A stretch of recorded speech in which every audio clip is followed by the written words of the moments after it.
Sobre esse recuo de Donald Trump, converso agora com Carolina Pavese, diretora da Impacta Estratégia e professora do Instituto Mauá. Professora, seja muito bem-vinda, é um prazer ter você aqui. Vitor, um prazer estar aqui com você hoje. Professora Carolina, eu não sei nem por onde começar essa nossa conversa. É evidente que o nível de realismo fantástico que a gente está atingindo, ele está em patamares dificilmente antes vistos. Mas eu queria entender, dentro desses ditames de ameaça, de imposição de tarifas, retirada de tarifas, chamar por meio exatamente da força ou da imposição dessas punições econômicas para a mesa de negociações, eu queria entender o que a gente já tem como uma praxis por parte do presidente dos Estados Unidos, Donald Trump, envolvendo essas negociações multilaterais.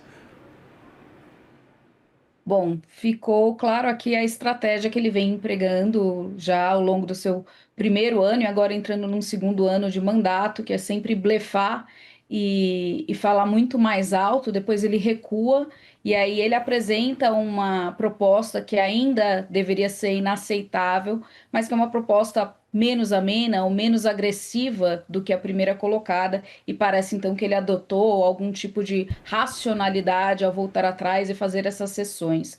Há também, claro, uma manipulação muito interessante, inclusive a gente tem que tirar o chapéu e reconhecer a capacidade dele de fazer isso de narrativa, né? A gente viu a dificuldade que Trump tem encontrado de obter apoio interno nos Estados Unidos para poder fazer essa invasão à Groenlândia, seja uma invasão militar, ou também comprar. São duas coisas que precisariam inevitavelmente da anuência do Congresso norte-americano e que, muito diferente do que se posicionou, inclusive o seu próprio partido republicano, no caso da Venezuela, na questão da Groenlândia não há um apoio popular e nenhum apoio político do legislativo para isso. São medidas que também, pela Constituição, passam pelo legislativo. E ele poderia, inclusive, sofrer até um processo de impeachment se ordenasse uma ocupação militar sem o Congresso. Então, isso mostra que Trump reconhece, mas jamais reconhecerá a dificuldade de implementar essas suas bravatas todas,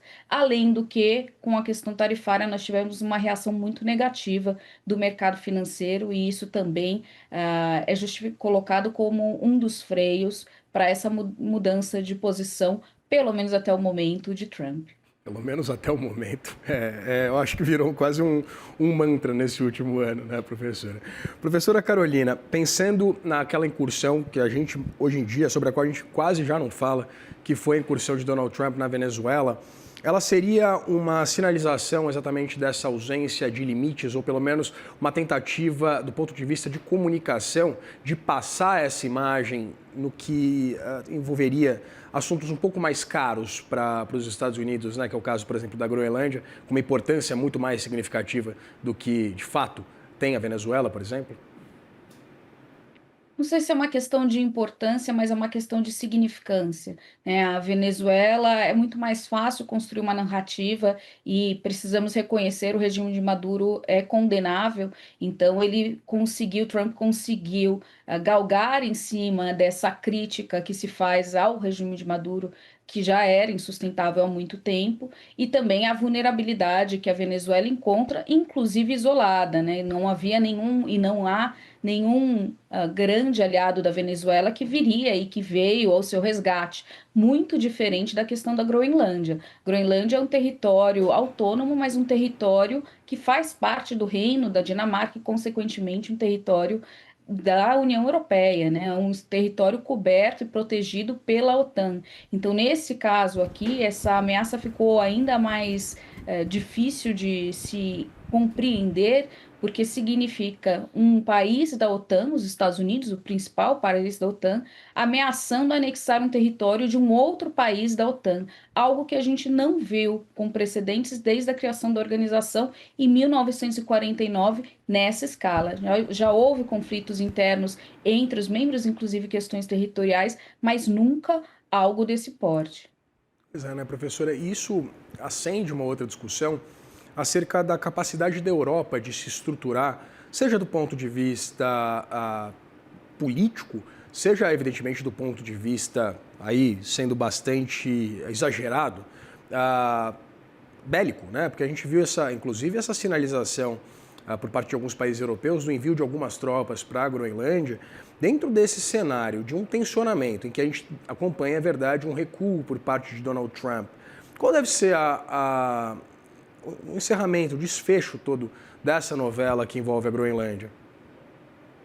Acho que ainda tem vários capítulos para a gente poder chegar numa expectativa aí de qual será esse desfecho, né? Hoje, inclusive, enquanto a gente está falando aqui, está havendo uma reunião de cúpula dos líderes europeus justamente para pensar como lidar com essa relação com os Estados Unidos, que tem ficado cada vez mais tensa e que deve continuar assim nos próximos 3 anos ainda de mandato de Donald Trump.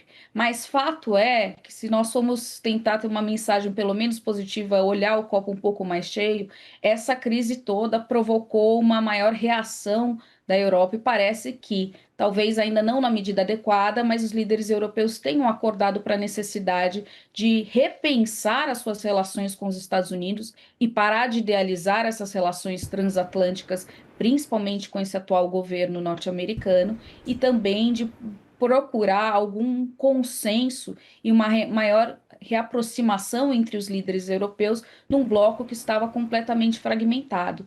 A gente já viu isso ano passado, quando Trump diminuiu o seu apoio militar à Ucrânia e a União Europeia veio com um resgate à Ucrânia, oferecendo mais recursos financeiros para a reconstrução, para a compra de armamentos, mas também, inclusive, congelando os recursos e utilizando recursos de magnatas russos que tinham em bancos europeus, destinando esse dinheiro para a Ucrânia, né? Uma medida sem precedentes nesses quase 4 anos de guerra. E agora a gente vê também a União Europeia sem uma estratégia muito clara, mas sinalizando, inclusive, a opção de fazer a tal da bazuca comercial, ou seja, uma retaliação bem grande a Trump, que iria direto nos interesses, ferir os interesses econômicos de Trump, além do que a gente viu também ontem no Parlamento Europeu, o congelamento do processo de discussão de um acordo de livre comércio para bens industriais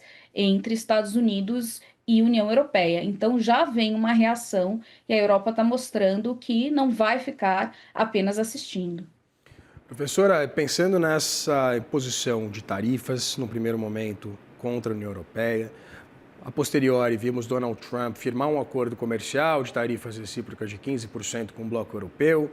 Posteriormente, essa nova ameaça de uma nova rodada de tarifas aos países que eventualmente se opusessem, é evidente, a uma tomada à força, ou força seja ela bélica ou financeira, da Groenlândia.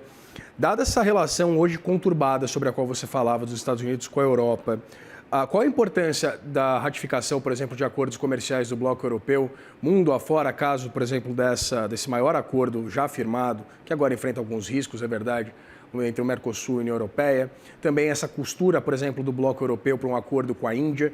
Que importância ganham esses novos parceiros comerciais nessa, pelo menos, a perspectiva de uma aproximação maior do bloco europeu com o resto do mundo?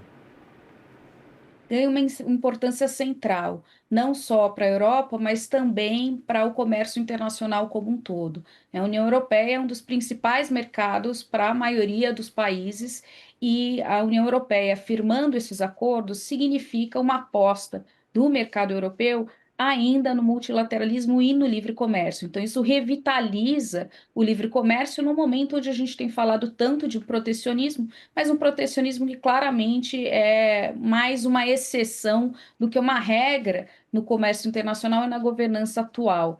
Também há uma importância central para o mercado europeu, que é de diversificar os seus parceiros. A União Europeia vem há bastante tempo sofrendo uma perda de competitividade e um processo de desindustrialização. Então, acesso a mercados como o do Mercosul, mas também como o mercado da Índia, isso possibilita uma revitalização da indústria, porque são mercados em potenciais que absorveriam parte dessa produção industrial, além do que são mercados que têm uma capacidade de fornecimento também de matéria-prima para a União Europeia e da possibilidade de exploração de atividades comerciais e de prestação de serviços nesses mercados. Então, capilarizaria essa presença da União Europeia na economia internacional, ampliaria essas relações de interdependência, mas também garantiria um mercado preferencial, saindo na frente de países rivais, como o próprio Estados Unidos, mas também a China. Conversei com Carolina Pavese, diretora da Impacta Estratégica e professora do Instituto Mauá. Professora, muito obrigado pela disponibilidade de conversar com a gente. Foi um prazer e essa semana está quase acabando, mas ainda vai ter muita novidade, porque Davos não para, né? Pois é, não, em tempos de Trump, qualquer minuto é importante e esse cenário de completa instabilidade que a gente vem acompanhando ao longo do último ano. Muito obrigado novamente.